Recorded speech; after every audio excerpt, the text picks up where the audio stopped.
नमस्कार, आप देख रहे हैं डॉक्टर साहिब, आपके साथ मैं हूं मुस्कान। दर्शकों, आज के इस एपिसोड में हम बात करेंगे फलेरिया के बारे में। हम ये जानेंगे कि ये फलेरिया क्या है और साथ ही साथ इसके लक्षण क्या कुछ होते हैं। और हम ये भी जानेंगे कि कई बार हम ऐसा देखते हैं कि कई बार फलेरिया अगर किसी को हो जाता है तो उसका पैर है जो काफ़ी मोटा हो जाता है या हाथ काफ़ी मोटा हो जाता है। तो वहीं दूसरी तरफ हम ये भी देखते हैं कि कई बार फलेरिया से ज़्यादा सूजन नहीं आता, हल्का सूजन आता है और वो एक टाइम के बाद फिर चला जाता है। और ख़ासकर हम ये देखते हैं ठंड में ज़्यादा होता है। आज हम इसी पे तमाम जानकारी लेंगे और ये सारी चीज़ों के बारे में बात करने के लिए आज हमारे साथ मौजूद है डॉक्टर राजीव रंजन। आपको बता दें कि बिहार के जाने माने कंसल्टेंट फिजिशियन है। सर नमस्कार, बहुत बहुत स्वागत है आपका। सर आपसे धन्यवाद मुस्कान जी। सर आपसे जानेंगे कि हम कई बार ऐसा देखते हैं, अगर हम बात फलेरिया की करें तो कई बार हम देखते हैं कोई किसी को होता है तो कई काफ़ी ज़्यादा हाथ मोटा या पैर मोटा हो जाता है। तो वहीं दूसरी तरफ अगर हम देखें तो थोड़ा हल्का सूजन होता है और वो एक टाइम के बाद चला जाता है और खासकर ये ठंड में होता है। तो क्या कुछ इसके डिफरेंसेस हैं? मैं आपसे थोड़ा विस्तार में जानना चाहूँगी इस बारे देखिए, में। सबसे पहले तो मैं आपको बताऊं कि फाइलेरियल डिजीज होता क्या है। ये पैरासिटिक डिजीज है, यानी कुछ डिजीज वायरल होते हैं, जैसे आप जानते हैं वायरल है, वायरस से होता है, बैक्टीरिया से होता है। ये पैरासाइट से होता है। ये अलग तरह का जीव है और इसका नाम है वुचरेरिया बैंक्रॉफ्टाई। इस पैरासाइट का नाम है वुचरेरिया बैंक्रॉफ्टाई और इसका वेक्टर भी मच्छर है। यानी कि आपके घर में अगर मच्छर है, आप समझ नहीं रही हैं कि कौन तरह का मच्छर है। अगर आपको क्यूलेक्स मच्छर है तो फाइलेरिया हो जाएगा, एनोफिलीज है तो मलेरिया होगा, और मच्छरों की वैरायटी से आपके बीमारियों का वैराइटीज होता है। तो ये जो पैरासाइट है वुचरेरिया बैंक्रॉफ्टाई, वो क्यूलेक्स मच्छर के काटने से होता है। ये काट लिया, ये चला गया आपके अंदर, आपके इम्यूनिटी पावर वीक है। ये लिम्फ वेसल कहते हैं। ये जहाँ एक एक ब्लड होता है, एक लिम्फ होता है, वो भी लिक्विड पदार्थ की तरह होता है जो शरीरों में दौड़ता है। तो जो लिम्फ की नलियाँ होती हैं, जो लिम्फ को ले जाती हैं आती हैं, उसमें इसका अटैक होता है। और जो आपने कहा कि पाँव का, जो आपने देखा है कि हाथी नुमा पाँव, उसको एलिफेंटियासिस कहते हैं। तो फाइलेरिया वो बढ़ा हुआ रूप है। अगर आपने शुरू में ध्यान नहीं दिया, शुरुआत में ही उसको बढ़ने का मौका दे दिया, वो धीरे धीरे बाउंड्री तोड़ दिया, अपनी परिसीमा को तोड़ करके उस लेवल में पहुंच गया जहां से उसका वापस आना संभव नहीं। उसका वापस सिर्फ सर्जिकल ट्रीटमेंट ही होता है। उसको डेवलपमेंट करके उसका जो टिश्यू जो थिक हो गया उसको निकालना पड़ता है, लेकिन दवाई से उसका रिवर्सल पॉसिबल नहीं, उसको वापस नहीं कर सकते। तो जैसे ही इसका एविडेंस हो जाए, तो फाइलेरिया में शुरू में बुखार होता है, जो नॉर्मल जितने भी तरह के बुखार होते हैं, ठंड लग के बुखार होना, मलेरिया भी हो सकता है, फाइलेरिया भी हो सकता है, डेंगू भी हो सकता है, किसी भी वायरल फीवर में ठंड के बुखार आता है, ठंड लग के बुखार हो सकता है। ठंड के मौसम में जैसे आपने कहा, क्यूलेक्स मच्छर का थोड़ा प्रकोप ज़्यादा होता है।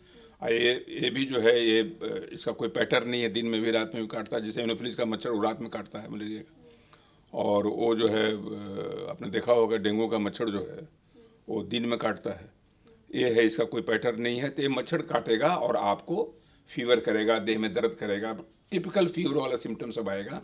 उस समय आपको विशेष ध्यान देना है कि इसको आगे नहीं बढ़ने देना है। अगर बार बार आपको फाइलेरिया का प्रोन है, हो रहा है, और ये मानी हुई बात है कि आपके घर में जब क्यूलेक्स मच्छर है तभी होगा जब आप मच्छरदानी का यूज़ नहीं कर रही हैं, जब आप सारा प्रिवेंशन नहीं करें। इसलिए जितने भी मच्छर के प्रिवेंशन हैं, अगर आपने मच्छरों से अपने आप को बचाया तो न जाने कितने बीमारियों से आपको मुक्ति मिल सकती है। तो आप देख ही रही हैं कितने कितने ज़्यादा लिस्ट हैं। मलेरिया है, फाइलेरिया है, कालाजार है, डेंगू है, चिकनगुनिया है, सारे मच्छर से हैं।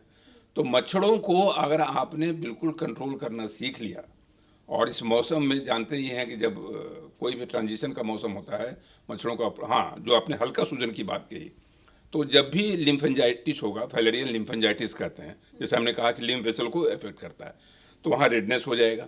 ये बाह में भी हो सकता है, पैर में हो सकता है, क्योंकि लिम्फ वेसल तो हर जगह है। तो वहाँ आपको दिखाई देगा कि वहाँ जो लिम्फ की नलियाँ हैं वो थोड़ी मोटी हो गई, वहाँ आपका स्वेलिंग हो गया, बुखार हो गया, दर्द हो रहा है। तो आपको जो फिजिशियन है उनका इंडेक्स ऑफ सस्पिशन बढ़ाना होता है। इंडेक्स ऑफ सस्पिशन बढ़ाने से, यानी संदेह के दायरे को बढ़ाने से, आप इस तरह के सिम्टम में आप फाइलेरिया भी समझ में आएगा और आप दवा देंगे वो ठीक हो जाएगा। और साथ ही मैं आपसे एलिफेंटियासिस की बात की थी। मैं आपसे जानना चाहूँगी, ये एक बहुत लास्ट में होता है जैसा कि आपने बताया कि ये एक इसके बाद फिर कोई बिना सर्जरी का कोई इलाज नहीं है। तो मैं ये जानना चाहूँगी कि क्या इसकी जो शुरुआती है वो यहीं से होती है, जो भी चीज़ें आपने बिल्कुल बताई बिल्कुल, हैं? शुरुआत तो वहीं से होगा। जी। और साथ ही हाँ। ये भी जानना चाहूँगी कि जैसा कि हम देखते हैं, अगर बाकी बीमारियों की जैसे डेंगू हो गया, मलेरिया हो गया, कालाजार आपने जो भी बताया, तो इसमें होता है कि एक बार बुखार लगा या जो भी चीज़ें हुई वो फिर ठीक हो जाता है, लेकिन वहीं अगर हम फलेरिया की बात करें तो क्या ये लाइफ लॉन्ग रहता है या ये भी ठीक हो जाता है? नहीं नहीं, वो इन्फेक्शन तो लाइफ लॉन्ग कैसे होगा?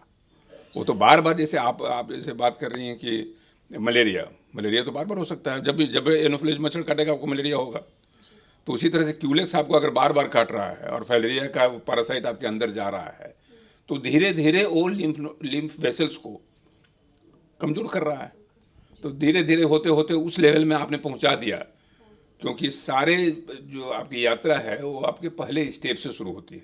पहला स्टेप अगर आपने ले लिया रिवर्स बैक, तो जर्नी वहीं एंड हो जाएगा। नहीं तो फिर मंजिल तक पहुंचने में, और मंजिल तो आप जान ही रहे कि एलिफेंटियासिस है। एलिफेंटियासिस होने के बाद तो फिर जैसा मैंने कहा कि वो जो मोटा हो जाता है पैर, उसको फिर वापस उस हाल में लाने में कोई दवाई कारगर नहीं है एक्सेप्ट सर्जरी। और शुरू के दिनों में अगर आप सचेत हो गई, सावधान हो गई, तो दवाइयों से इसको आगे बढ़ने से रोका जा सकता है।